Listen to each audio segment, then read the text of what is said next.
Bienvenue sur Automobile Propre pour essayer la Porsche Taycan 4S millésime 2024, la version restylée de la berline sportive 100% électrique de Stuttgart. Mais tout d'abord, je vous invite à vous abonner à la chaîne YouTube d'Automobile Propre et de ne pas oublier de cocher les notifications.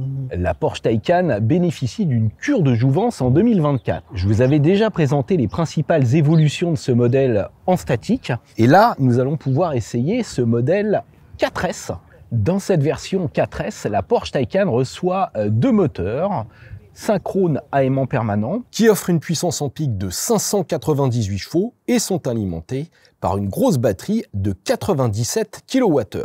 Batterie en option à plus de 5500 €. Côté dimension, cette nouvelle Porsche Taycan ne change pas, elle fait toujours 4,96 m de long pour 1,96 m de large. Alors attention, 1,96 m c'est avec les rétros rabattus et 1,38 m de haut.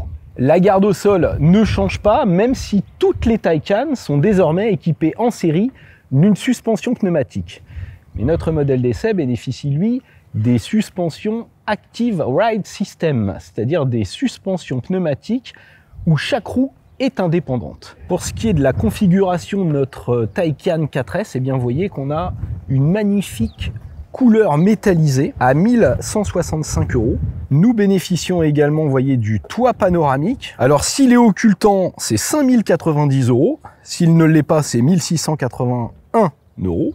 Là, vous voyez les magnifiques jantes RS Spider de 21 pouces. On est en 19 de série. Donc ça, c'est des jantes qui sont facturées 4633 €. Mais comme j'ai une teinture noire satinée, il faut rajouter 1200 €. Donc on n'a pas les freins en carbone céramique, on est sur le freinage standard en acier. Mais vous voyez, on a quand même des gros étriers 6 pistons à l'avant. Et pour finir, vous voyez les phares HD Matrix facturés 2274 €. Donc là, vous voyez qu'il s'agit d'un modèle sedan berline, mais elle existe également en version break, donc Sport Turismo ou break surélevé qu'on a ici. Et là, c'est du Cross Turismo avec une garde au sol relevée de 5 cm. Ce que je conseille d'ailleurs, parce que la voiture est quand même très basse, même si grâce aux suspensions pneumatiques, on peut relever la garde au sol et on peut même enregistrer au niveau des dodanes. On peut enregistrer dodanes sur le GPS pour qu'elle se soulève toute seule. Regardons le coffre de cette berline. Donc là, on va être à 407 litres, ce qui est un volume moyen. C'est quand même assez profond et c'est bien large. Vous voyez, si vous voulez mettre un sac de golf, ça va se faire facilement. Là, un petit double fond pour loger son câble de type 2. À l'avant, on a également un autre coffre qui va proposer 84 litres. Donc là, vous voyez, je vais accéder aux places arrière. Et quand j'ouvre la porte, hop, la voiture va se soulever automatiquement pour faciliter l'accès. Donc ça, c'est l'Active Ride, les fameuses suspensions pneumatiques indépendantes, facturées quand même 8157 €. Et à l'intérieur, vous voyez qu'on a seulement 2 places, mais on peut rajouter une 3e place de dépannage, façon 4+1, moyennant 480 € en option. L'espace aux jambes est pas immense, mais on est bien maintenu, bien assis, c'est du vrai cuir. Alors l'option cuir rouge, là on est à 4100 €, et on trouve ici, vous voyez, le réglage de la climatisation 4 zones. Climatisation 4 zones facturée également en option. Et là, j'ai les vitres arrière acoustiques. Vous voyez, c'est des vitres feuilletées et teintées. Donc ça, c'est facturé 1764 €. À l'avant, vous voyez qu'on a des contreportes tout simplement sublimes avec du cuir.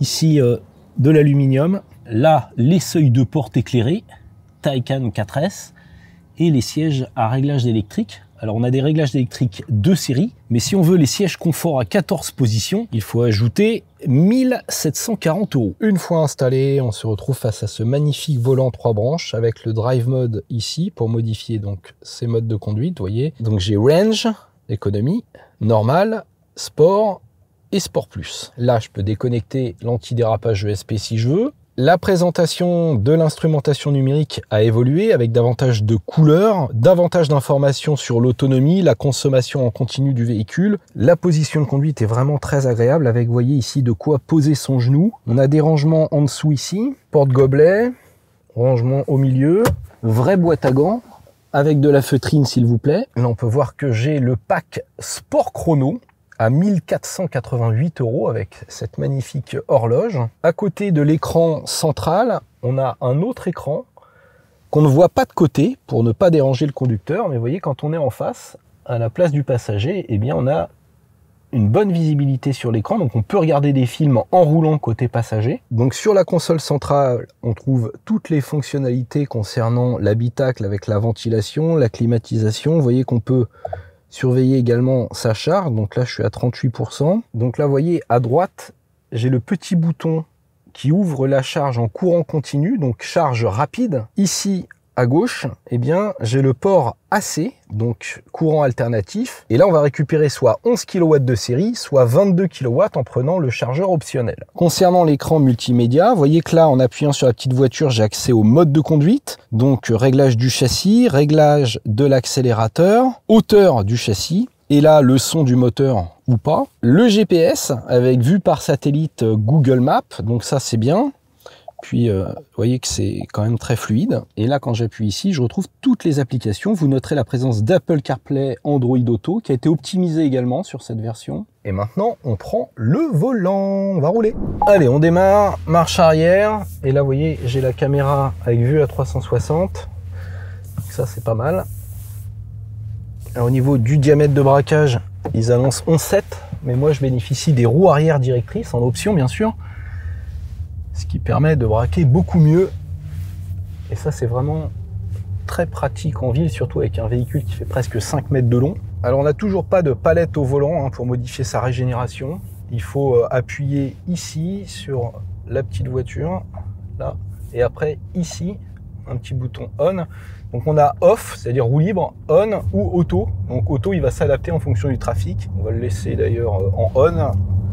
Et là, vous voyez, je suis en légère descente à la sortie du circuit de Séville. Et le freinage régénératif est quand même assez faible.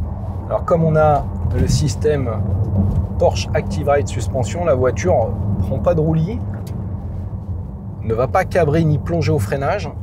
Donc, les mouvements de caisse sont parfaitement gérés. Et en plus, on a une bonne filtration des chocs, que ce soit à faible ou à moyenne et haute vitesse. Elle va se raffermir vraiment que quand on attaque fort. Là, vous voyez, épingle, le fait d'avoir une direction très directe, encore une fois, c'est plaisant. Et puis ça relance tout de suite en sortie de virage. Là, on a des méchants raccords, vous voyez, ici, et les encaisse parfaitement. C'est quand même assez bluffant, surtout avec des grandes jantes comme ça de 21 pouces, d'avoir un confort quasiment de... Je dirais pas de limousine parce que ça reste quand même assez ferme, mais ça filtre bien, quoi. C'est-à-dire qu'on n'a pas de remontée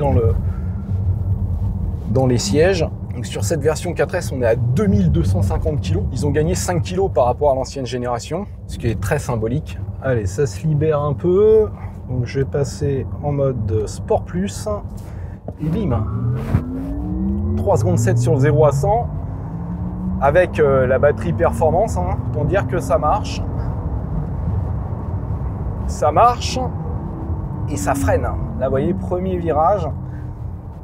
La voiture a vraiment beaucoup de mordant. Et pourtant, là, j'ai pas l'option carbone céramique. On l'a vu, je suis sur les disques acier classiques. Mais ça ralentit bien quand même, malgré le poids du bébé. En revanche, la pédale de frein, c'est un peu en deux parties, quoi. La course est quand même assez longue. Au début, vous avez beaucoup d'attaques, mais on va être sur le freinage régénératif.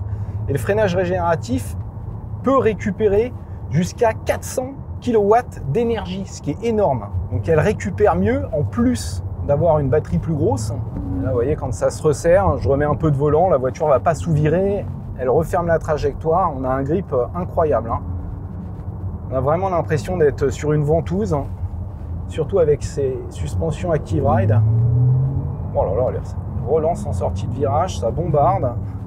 Ah, c'est vraiment un pied là d'enchaîner les virages comme ça avec ce Taycan. La route est bonne. Allez, on attaque un petit bout d'autoroute. Hop, on va pas aller trop vite parce que c'est 120 en Espagne.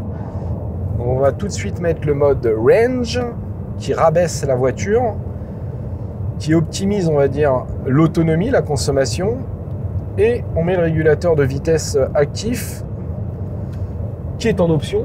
chez Porsche, bien sûr. En termes d'insonorisation, c'est pas mal parce qu'on a le double vitrage optionnel. On entend un petit peu les bruits de roulement, mais là, parce qu'on est sur un revêtement granuleux. Sinon, le niveau de bruit général est vraiment bon. C'est une voiture relativement silencieuse. En même temps, elle est bien profilée. Hein. On a un coefficient de pénétration dans l'air qui est très favorable puisque la voiture est basse. Là, on change de revêtement, vous voyez, hop, on voit tout de suite la différence.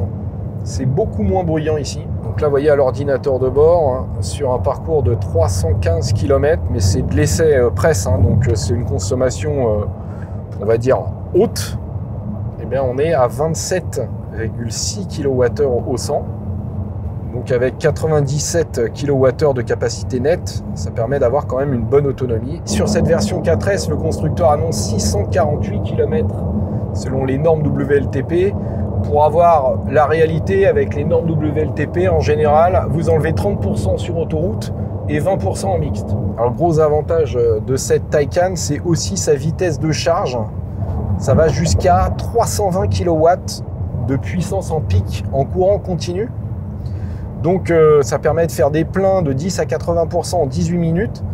C'est le record, toutes catégories confondues, même Tesla ne fait pas mieux, puisqu'on est sur une architecture en 800 volts.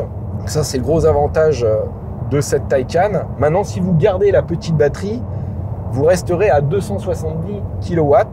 Les 320 sont réservés à la batterie performance. Nous voici à la fin de cet essai de cette Taycan 4S et il ne reste plus qu'à parler du tarif. Et on va être à 128 900 € sur cette version hors option. Parce que si on ajoute toutes les options que je vous ai citées au début en statique, on en a pour au moins 20 000 € supplémentaires. Donc c'est une Porsche, hein, bien sûr, c'est toujours très cher, mais c'est surtout beaucoup plus cher que la Tesla Model S Plaid. Alors vous allez me dire, une Tesla, c'est pas une Porsche, c'est pas la même qualité de fabrication, c'est pas la même philosophie. Certes, maintenant, ça fait quand même un petit peu beaucoup, je trouve, au regard des prestations, même si elles sont excellentes. J'espère que cette vidéo vous a plu. Je vous invite à vous abonner à la chaîne YouTube d'Automobile Propre et je vous dis à très bientôt. Ciao!